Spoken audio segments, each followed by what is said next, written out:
에스겔 3장 16절에서 21절 말씀인데요. 제가 봉독하도록 하겠습니다. 7일 후에 여호와의 말씀이 내게 임하여 이르시되 인자야, 내가 너를 이스라엘 족속의 파수꾼으로 세웠으니 너는 내 입의 말을 듣고 나를 대신하여 그들을 깨우치라. 가령 내가 악인에게 말하기를 너는 곧 죽으리라 할 때 내가 깨우치지 아니하거나 말로 악인에게 일러서 그의 악한 길을 떠나 생명을 구원하게 하지 아니하면 그 악인은 그의 죄악 중에서 죽으려니와 내가 그의 핏값을 내 손에서 찾을 것이고, 내가 악인을 깨우치되 그가 그의 악한 마음과 악한 행위를 돌이키지 아니하면 그는 그의 죄악 중에서 죽으려니와 너는 내 생명을 보존하리라. 또 의인이 그의 공의에서 돌이켜 악을 행할 때에는 이미 행한 그의 공의는 기억할 바 아니라 내가 그 앞에 거치는 것을 두며 그를 죽일지니 이는 내가 그를 깨우치지 아니하였음이라. 그는 그의 죄 중에서 죽으려니와 그의 핏값은 내가 내 손에서 찾으리라. 그러나 내가 그 의인을 깨우쳐 범죄치 아니하게 함으로 그가 범죄하지 아니하면 정령 살리니 이는 깨우침을 받았으며 너도 내 영혼을 보존하리라. 아멘. 아멘. 우리가 세상을 살다 보면은 많은 사람들이 또 우리 일상 속에서 종종 보면 중간에 선자들이 있어요. 그러니까 중간에 선자들이라는 게 뭐냐면 어떤 사이에 껴가지고 여러 가지 역할을 하는 사람이 있다라는 거죠. 아마 여기 계신 여러분들 중에서도 그런 경험을 하신 적도 있고 또 지금도 중간에 선자로서 삶을 살아가는 사람도 있을 것입니다. 특별히 우리 아시잖아요. 그 셋째 중에 중간에 껴있는 그 사람들 보고 참 힘들게 사는구나. 아마 그 아이들은 되게 힘들게 살 거야. 뭐 그 사람들은 되게 어려웠고 뭐 또 그런 환경을 지냈을 거야라고 이야기하시는 분들도 있습니다. 그런 것처럼 이렇게 우리 일상생활에 보게 되면 종종 중간의 손자를 보게 되는데요. 아까 말했던 셋 아이 중에 가운데 있는 아이도 있지만 학교에서 또 선생님과 또 아이와 부모 사이에 있는 사람도 있고요. 또 회사에서는 팀장과 직원의 경영진 사이에 있는 사람도 있습니다. 또 교회에서는 보게 되면 담임 목사님과 또 성도와 부목사 그 사이에 있는 사람들도 있습니다. 그래서 이렇게 중간 역할을 해주는 사람들이 굉장히 많은데요. 특히 가정에서 보게 되면 중간에 선 사람들이 있는데 누구죠? 바로 남편이라는 사람이 있어요. 아내와 시어머니 사이에서 참 그런 중간에 선 남편들이 역할을 참 잘해야 되는데 그러한 것을 참 많이 보게 되는데 어려움을 많이 보게 되는데요. 그런데 이 중간에 선자들을 보게 되면은 어떤 역할을 하게 되냐면 정보를 전달해주는 역할을 하는 사람들이 꽤 많다라는 거예요. 또 방향을 제시해주거나 또 때로는 갈등을 중재하는 그러한 역할들을 감당할 때가 굉장히 많다라는 거예요. 그런데 이렇게 중간의 선자가 아까도 말씀드렸지만 참 어려운 일들이 많이 있습니다. 아까 말씀드렸던 직장에서 그 회사에서의 팀장과 직원의 그 사이에서 때로는 팀장이지만 경영진한테 또 직장 상사한테 참 많은 것을 요구받으며 어려워하는 사람들이 꽤 많다라는 거예요. 뭐 군대도 아닌데 그 직장 상사는 까라면 까지 이런 식으로 막 이야기하는 분들도 있고요. 뭐 안 되면 될 때까지 하라고 막 이렇게 또 억지를 부리는 경우도 있다라는 거예요. 그 상사들이. 그래서 원래는 뭐 조직이 다 그렇지 뭐 그러면서 뭐 이런 생각을 하면서 우리의 그 모든 그 열정과 또 영혼들을 다 이렇게 정말 추구하면서 살아가는 경우도 있습니다. 열심히 산다라는 거죠. 뭐 낯선 일도 마다하지 않고 또 잘 하지 못하는 일이지만 그것도 열심히 하는 그러한 사람들도 그 직장에서의 그런 역할들을 하는 사람들이 있다라는 거예요. 아까 말씀드렸던 또 가정에서도 아내와 어머니 사이에서 또 남편들이 굉장히 많은 역할들을 해야 되는데 이렇게 중간에 선다라는 것이 여러분 정말 어렵습니다. 쉽지 않아요. 그런데 제가 왜 이 중간에 선자들에 대해서 이렇게 얘기를 하냐면 다른 것이 아니라 바로 성경에서도 하나님과 백성 사이에 아주 힘든 자리지만 중요한 역할을 감당하는 이들이 있다라는 거예요. 그들을 누구라고 부르냐면 우리가 능히 성경에서 좀 가끔씩 보았을 거예요. 뭐냐면 파수꾼, 파수꾼이라고 불러요. 우리가 흔히 교회 안에서 우리는 파수꾼의 역할을 해야 된다 막 이렇게 이야기를 해요. 그런데 여러분, 그 파수꾼의 역할이 그냥 파수꾼을 해야지라는 그런 마음 가지고는 절대로 그 역할을 할 수 없다라는 거죠. 아까 중간의 선자에 대해서 굉장히 많이 좀 나열을 했는데 이렇게 어려운 자리입니다. 힘든 자리예요. 파수꾼이라는 자리가. 원래 이 파수꾼이라는 뜻은 뭐냐면 어떤 사람들이냐면 적군이 오는 것을 보면 나팔을 웅 하고 불어가지고 적들이 쳐들어온다고 경고하는 자들이에요. 그러니까 어떻게 보면 맨 앞에 서 있는 거죠. 적군이 오는 것을 볼 수 있으니까 맨 앞에 쓴 사람이에요. 대단한 용기가 없으면 그 자리에 쓸 수가 없다라는 거죠. 마찬가지로 하나님께서 에스겔에게 임박한 그 심판을 경고하고 파수꾼의 사명을, 그런 어려운 파수꾼의 사명을 맡기셨다라는 거예요. 오늘 본문 17절입니다. 17절 보면 인자야, 초반에 보면 인자야 내가 너를 이스라엘 족속의 파수꾼으로 세웠으니 라고 말씀하고 있어요. 이 말은 어떠한 말이냐면 여러분, 에스겔을 하나님과 사람 사이의 선자로 부르셨다라는 겁니다. 오늘 우리가 이 말씀을 여러분, 하나님께서 에스겔을 하나님과 본인 자신과 사람 사이의 선자로 부르셨다는 이 말씀을 통해서 여러분, 우리가 어떻게 하나님과 사람 사이의 선자로서 살아가야 하는지 저는 세 가지로 요약을 좀 해보았습니다. 그래서 먼저 첫 번째로 여러분, 하나님과 사람 사이의 선자는 하나님의 말씀을 듣고 전하는 사람이 되어야 한다라는 거예요. 우리 17절, 오늘 본문 17절 말씀 중간을 보면요, 이렇게 말하죠. 너는 내 입의 말을 듣고 나를 대신하여 그들을 깨우치라 라고 말합니다. 뭐라고요? 너는 나의, 그러니까 하나님의 그 말을 듣고 하나님을 대신해서 하나님을 믿지 않는 자들을 깨우치라고 말씀하고 있다라는 거예요. 우리가 여기서 에스겔의 그 성품을 조금 우리가 이해할 필요가 있습니다. 이 에스겔은 자기 생각이나 감정을 전하는 사람이 아니에요. 그는 침묵할 때나 말할 때나 오직 하나님께 순종한 사람입니다. 하나님이 그의 입을 열지 않으면 그는 잠잠고 있었어요. 하나님이 뭐라고 하지 않으면 그냥 가만히 있었다라는 거예요. 또 하나님께서 말씀을 해주시면 그때부터 순종하며 말하기 시작했습니다.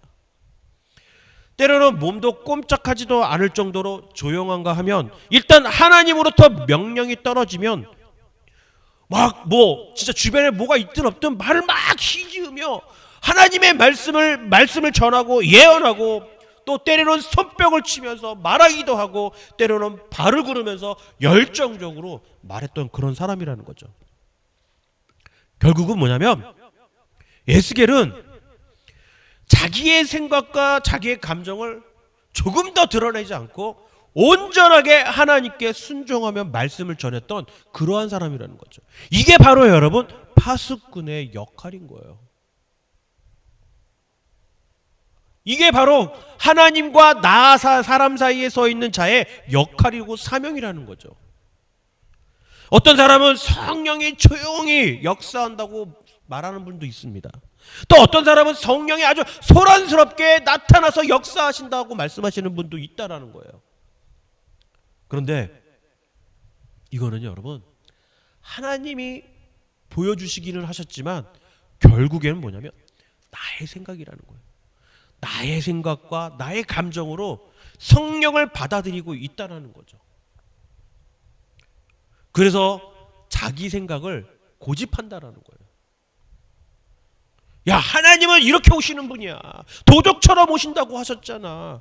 아니야, 하나님은 손뼉을 치면서 우리에게 성령의 불로 화끈하게 보여주시는 분이 바로 그런 분이셔 라고 말씀하면서 자기의 생각을 고집하며 이야기한다라는 겁니다. 이렇게 신앙생활 하시는 분들이 너무너무 많다라는 거예요. 성령의 인도를 받은 사람은 여러분 자유로워서 어떠한 생각에도 매이지 않는다라는 거예요. 오직 하나님의 생각과 하나님의 그런 그 마음 감정을 가지고 나아간다 하는 것이죠. 하나님이 나타나지 않으시며 가만히 있고 나타나시며 우리가 전달하며 말하며 나아간다는 그러한 삶을 살아가는 것이 바로 성령의 인도받은 사람이라는 거예요. 그런데 에스겔이 여러분 이러한 사람이었다라는 거예요. 우리 또한 17절에서 하나님께서 말씀하신 그 말씀 중에 보면 내 입의 말을 듣고 라는 말이 있습니다. 그렇죠? 근데 이 말은 무슨 말이냐면 우리가 바로 하나님의 말씀을 듣는 것이 우선이라는 거예요. 하나님이 말씀하지도 않으셨는데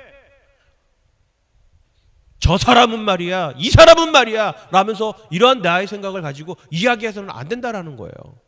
그리고 그들을 깨우치라는 말씀처럼 우리 또한 마찬가지로 하나님의 말씀을 전달하고 알리는 것이 바로 우리의 사명임을 잊지 마시길 바랍니다. 제가 오래전에요 한국에 있을 때인데 전도사로 있을 때예요.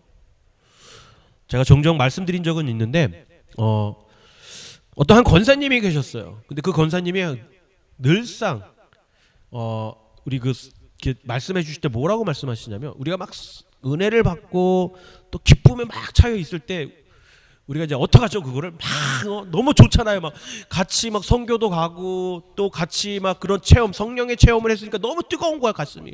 그러다 보니까 막 옆에 있는 사람한테 막 가서 왈랄랄라 하면서 막 내가 이랬는데 저랬는데 내가 이렇게 하나님을 만났다라고 막 이렇게 이야기를 하는 거예요. 그러면서 막 방언이 터지고 막 이러는 거죠.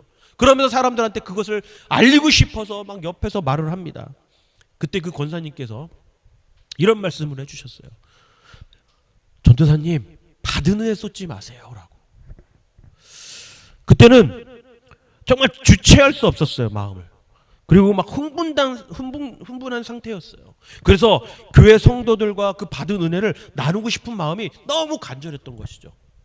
그런데 그 자리에서 아까 말씀드린 그 권사님께서 받은 은혜를 쏟지 말라고 말씀하시는 거예요. 그 권사님은 교회에서 늘 기도하시고 누구보다도 하나님과 가까이 하시며 교회를 위해서 일하시는 분이었어요. 그때 권사님께서 전도사님 그 받은 은혜 쏟지 마세요라고 말씀하신 거예요. 그래서 그 은혜를 간직하면서 꼭 간직하면서 사역하시길 바랍니다. 잊지 마시길 바랍니다라고 이야기하셨어요. 저는 지금도 그분의 말씀이 맞다라고 생각을 합니다. 하지만 저는 그것만이 전부일까? 그것이 정말 맞기는 하지만 내 받은 은혜를 전하지 않고 말하지 않고 가만히 있는 것이 맞는 것인가? 그 은혜를 간직하면서 나만의 어떤 기쁨으로 나아가며 있는 것이 가만히 있는 것이 바로 맞는 것인가? 그런 생각을 하게 됐던 것이죠. 그런데 오늘 말씀을 보니까요 여러분 하나님께서 전하라고 말씀해 주시면 우리는 전해야 되는 거예요. 하나님이 그런 기쁨을 우리에게 주셨다면 우리는 기꺼이 그 은혜를 나눌 줄 알아야 된다는 거죠. 하나님의 말씀을 전달할 줄 알아야 된다는 거예요. 나에게 깊은 말씀을 주셨는데 나에게 귀한 은혜의 말씀을 주셨는데 그것을 와 하고 가만히 이렇게 있으면 우리가 과연 파수꾼으로서 그 역할을 감당하고 있는 그런 삶을 살고 있는 게 맞는 건지 한번 생각해 봐야 할 필요가 있다라는 거죠. 그렇다고 해서 여러분 그렇구나 그러면서 막 주체 없이 막 사람들한테 가서 모르는 사람이나 뭐 혹은 뭐 진짜 막 너무 주체 없이 막 까불면서 막 내가 받은 은혜가 많은데 막 이러면서 이야기하라는 게 아니에요. 그래서는 안 되는 거죠. 그건 정말 받은 은혜를 쏟는 역할인 겁니다. 하지만 내가 받은 만큼 사람들한테 돌려줘야 되겠다라는 생각과 함께 겸허하게 하나님의 말씀을 전할 줄 아는 그러한 믿음도 필요하다라는 거죠. 에스겔이 하나님께 받은 은혜와 예언들을 전한 것처럼 우리 또한 마찬가지로 그러한 마음을 가지고 전해야 한다라는 거죠. 말씀을 듣고 그 말씀을 누군가에게 전하는 것, 그것이 하나님과 사람 사이의 선자의 바로 사명입니다. 파수꾼의 역할인 거죠. 우리는 이 사명을 잊지 말아야 한다라는 것을 꼭 기억하시길 바랍니다. 두 번째입니다, 여러분. 두 번째는 하나님과 사람 사이의 선자는 여러분 경고할 책임을 가진 사람이라는 거예요. 오늘 본문 18절 말씀을 볼까요? 내가 악인에게 말하기를 너는 반드시 죽으리라 할 때 내가 그에게 경고하지 아니하거나 그에게 말로 경고하여 그의 악한 길에서 떠나 생명을 구하게 하지 아니하면 나는 그의 피를 내 손에서 찾겠다라고 말씀하고 있어요. 여러분, 이 말씀을요 그냥 그렇게 됐구나, 이렇게 되는구나 라고만 받아들여서는 안 돼요. 어마어마무시한 아주 무거운 말씀인 거예요. 말하지 않는 죄, 그리고 경고하지 않은 책임이 바로 여러분들에게 그 말씀을 전하지 않았을 땐 있다라는 것을 이야기한다라는 거죠. 파수꾼의 역할을 다하지 않으면 백성이 죽음에 이르는 것에 대한 책임도 누구에게 있다? 바로 여러분 자신들 파수꾼에게 있다라는 거예요. 그것을 하나님께서 묻겠다라는 겁니다. 하나님께서 그 파수꾼에게 찾아가서 그것을 물어보겠다라는 거예요. 어마어마한 아주 무서운, 아주 무거운 이야기인 거죠. 하나님은 에스겔에게 말씀을 들려주셨고 그가 그 말씀을 전하지 않으면 그 사람의 영혼뿐만 아니라 그 핏값을 에스겔에게 묻겠다라고 말씀하고 있는 거예요. 이 상황에서 여러분 에스겔은 어떤 마음이 들었을까요? 아이고, 하나님이 나한테 나를 세웠는데 이렇게 생각했을까요? 아니요. 두렵고 떨리는 마음으로 나아갔다라는 겁니다. 우리는 이 마음을 잊지 말아야 한다는 거예요. 에스겔의 이 마음을 우리는 잊지 말아야 한다는 거죠. 제가 이번에 한국을 방문하면서 여전히 한국은 K-팝, K-푸드, 음식 이런 여러 가지가 있잖아요. 근데 그 시스템을 보니까 방문하면서 정말 한국은 시스템이 잘 돼 있구나라는 것을 참 노력하고 있구나라는 것을 좀 이렇게 생각하게 됐습니다. 또 한 번 더. 제가 방문할 시기에는 여러분 폭염으로 아주 어려웠던 시기예요. 막 힘들고 막 덥고 너무 더웠어요. 자는데도 막 땀이 삐질삐질 흘리면서 막 잠을 잘 정도로 너무 더웠어요. 그런데 핸드폰에서 계속 경고의 메시지가 와요. 폭염이니까 조심하라고. 그러면서 밖에 나가는 것을 자제해 주시고 또 만약에 밖에 나가신다면 그늘진 곳이나 혹은 물을 많이 섭취를 해서 그 몸을 잘 보존하라고 이렇게 그 경고의 메시지를 보내줍니다. 혹은 또 비가 많이 왔을 때나 갑자기 물이 불어나거나 이런 산세타가 일어나거나 이럴 때 또 경고의 메시지를 또 보내줍니다. 이렇게 참 한국 시스템은 너무 잘 돼 있구나라고 생각을 했어요.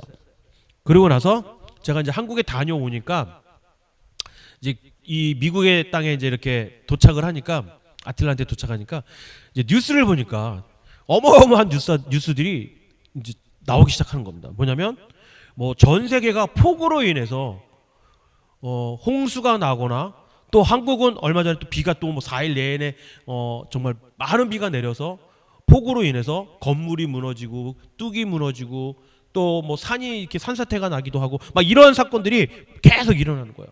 그래서 요즘 미국 텍사스에도 어마어마한 그 홍수로 인해서 많은 사람들이 실종되거나 사망한 사건들이 뉴스에 계속 나오고 있어요. 근데 한국에서도 마찬가지예요. 한국에서도 인명피해로 인해서 많은 비로 인해서 인명피해와 재산의 그 피해 소식을 계속 뉴스를 통해서 알려주고 있어요. 특히 요번 보셨는지는 모르겠지만 경기도 오산에 오산시에 옹벽이 무너져가지고 차량에 사람이 깔려서 40대 그 남자분이 사망하는 사건, 죽음에 이르는 사건이 일어났습니다. 그런데 이 사건을 보게 되면은요, 제가 좀 놀라운 일이 있었어요.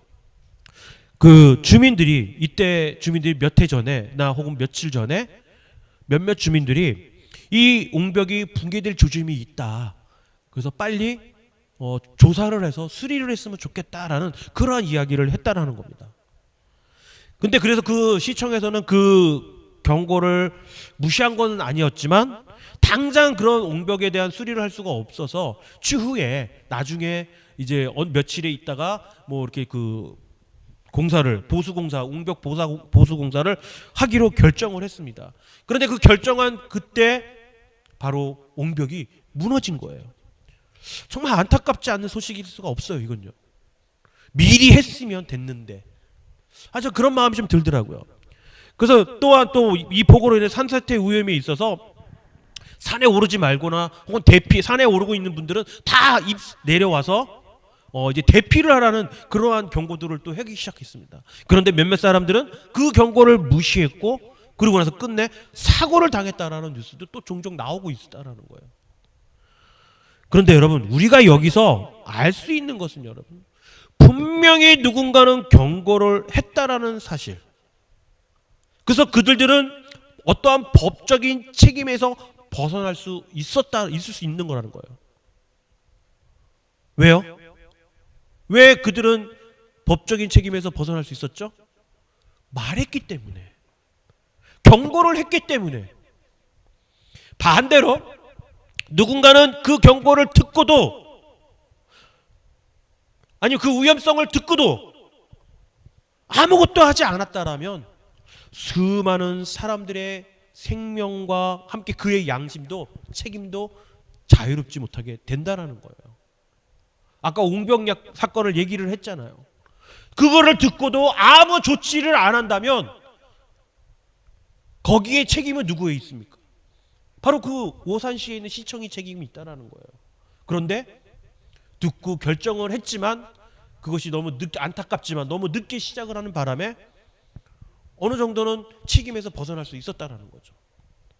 이런 것처럼 여러분, 우리는 이 세대를 향하는 영적 파수꾼이에요. 그래서 영적으로 무너져가는 이웃과 가족, 친구들을 향해서 하나님의 말씀의 경고를 전해야 할 책임이 있다라는 것을 잊지 마시길 바랍니다.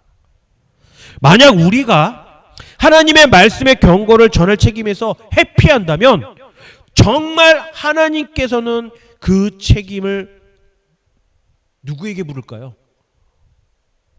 우리에게 묻는다는 거예요. 정말 우리에게 물을까요? 물으신다는 거예요.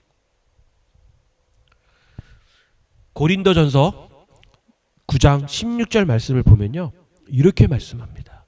내가 복음을 전할지라도 자랑할 것이 없음은 내가 부득불한 일임이라. 만일 복음을 전하지 아니하면 내게 화가 있을 것이로다 라고 말씀하고 있습니다.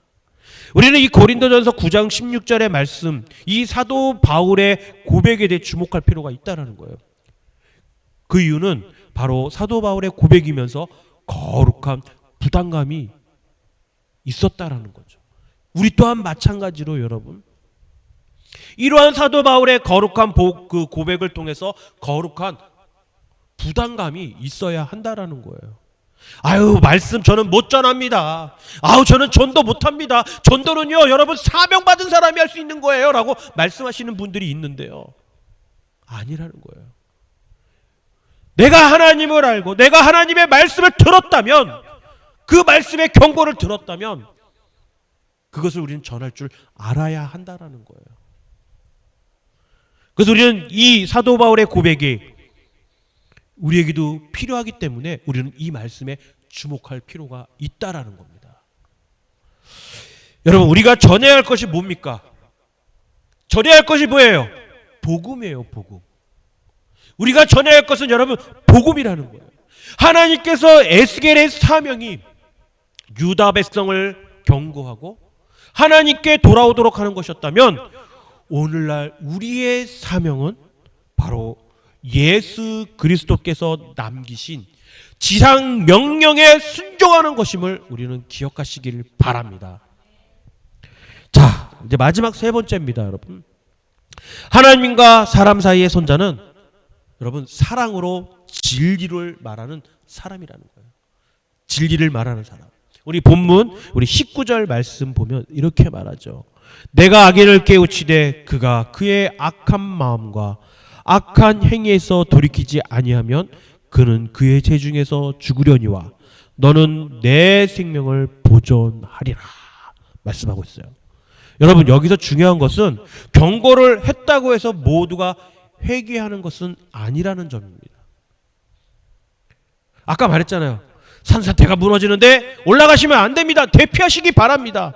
근데 그것을 무시하고 올라가는 사람도 있고 그 대피령을 무시하는 사람들은 그 자리에 있다가 사고를 당하는 경우도 있다라는 거예요. 그런데 여러분 그럼에도 불구하고 우리는 그들에게 경고할 줄 알아야 되고 말할 줄 알아야 한다라는 거예요. 아니 저 사람 안 들어. 내 말 안 듣는 사람이야. 아유 안 듣는단 말이야. 안 듣는단 말이야. 난 말하기 싫어. 우리 아이들에게도 마찬가지예요, 여러분. 왜 부모님들이 계속 끊임없이 여러분들한테 그것은 하면 안 된다. 이러면 안 된다. 안 된다. 안 된다라고 얘기하는 줄 아세요? 그게 위험한 일이고 그게 쉽지 않는 일이고 또 여러분들에게 고통의 길로 갈 수 있는 길이기 때문에 부모님들이 끊임없이 얘기하는 거예요. 같은 말을 반복하면서 계속 경고하고 이야기해 주는 거예요. 지금 말씀하신 것처럼 듣지 않는다 할지라도 우리는 계속 이야기해야 하기 때문에. 그런데 그것이 바로 여러분 미워서 그러는 게 아니에요. 그들을 미워해서 그런 게 아니에요. 우리는 그들을 사랑하기 때문에 말을 해줘야 한다라는 거예요. 그것이 바로 사랑 때문이라는 것을 잊지 마시길 바랍니다. 에베소서 4장 15절의 말씀입니다. 오직 사랑 안에서 참된 것을 하여 범사에 그에게까지 자라는지라라고 말하고 있어요. 사랑 안에서 참된 것을 모든 삶 속에서 그에게 나타난다라고 말씀하고 있습니다. 진리는 때론 아프고 불편하지만 사랑으로 전할 때 여러분 생명을 살리는 것입니다. 한 어머니가 있었습니다, 여러분. 한 어머니가 있는데 그녀의 그 어머니의 아들은 잘못된 친구들과 어울려서 여러분 마약이라는 약물에 빠져서 폭력에 빠져서 삶을 살아가고 있었어요. 그래서 어머님은 수없이 그 아들에게 경고를 했습니다. 그래서 아들은 귀를 닫아버렸어요. 하도 얘기하니까. 근데 결국 어느 날 교도소에 들어가게 됐어요, 그 아들이. 그래서 그 어머니가 면회를 가서 아들에게 이렇게 말을 합니다. 아들이 이렇게 말해요, 어머니한테. 어머니, 그때 말 안 했으면 나 진짜 죽었을지 몰라. 지금이라도 나를 살리려고 말해준 것에 대해서 정말 감사해요라고 말씀을 했다라는 거예요. 그렇습니다, 여러분. 사랑은 때로 경고로 나타나기도 합니다. 진짜 사랑은 여러분 침묵하지 않는 거예요. 내가 널 사랑하니까 그래, 너 하고 싶은 대로 해. 나는 가만히 있을게. 이게 사랑이 아니라는 거예요.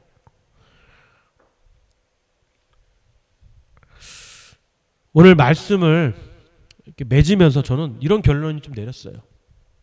누가 파수꾼인가? 누가 파수꾼이라고 생각을 하세요?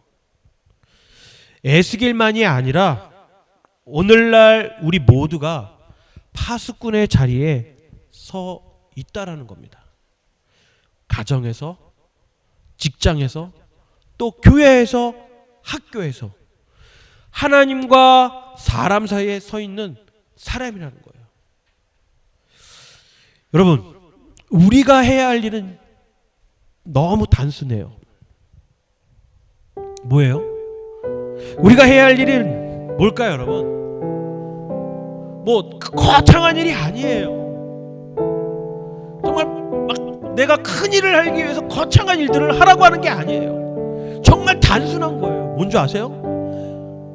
하나님의 말씀을 듣고 그 말을 전하고 영혼을 사랑으로 경고하는 것입니다. 단순하지 않아요? 그냥 이 자리에서 하나님의 말씀을 해주시는 것을 듣고 그 사랑을, 그 영혼을 사랑하는 마음 가운데 속에 그것을 전한다라는 게 뭐 어려운 일 아니에요, 여러분. 뭐 세상 말로 하면 뭐 돈을 써가면서 하라는 소리가 아니라는 거예요. 그냥 그 들은 것을, 하나님이 나에게 해주신 말을, 그 말씀을 그냥 그들에게 사랑하기 때문에 전하는 게, 우리 할 일은 이렇게 단순합니다. 그리고 한 번 더 여러분 생각해 보시길 바라요. 우리가 말하지 않으면 누가 말하겠습니까? 우리가 기도하지 않으면 누가 기도하겠습니까? 여러분, 파수꾼으로서, 이 세상에 살아가는 사람으로서, 또 하나님과 사람 사이의 선자로서 말씀을 전하고 또 그 전하는 가운데 속에 그 영혼을 사랑하는 저와 여러분이 되기를 간절히 축원합니다.